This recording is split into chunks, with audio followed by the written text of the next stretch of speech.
Kuwait మార్చి 30 దేశంలోని జాతీయ హెచ్చరికల వ్యవస్థ నేషనల్ అలర్ట్ సిస్టమ్ నోటిఫికేషన్ విధానంలో కీలక మార్పులు చేసినట్లు అంతర్గత మంత్రిత్వ శాఖ ప్రకటించింది.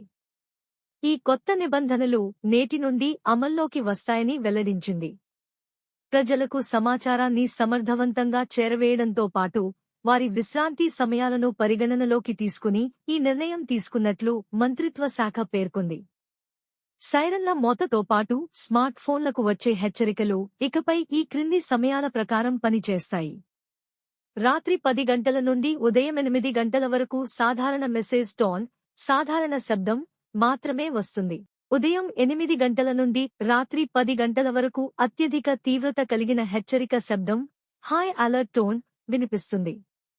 అత్యవసర సమయాల్లో ప్రజలను అప్రమత్తం చేస్తూనే రాత్రి వేళల్లో వారికి అసౌకర్యం కలగకుండా ఈ అప్డేట్ చేసినట్లు అధికారులు తెలిపారు.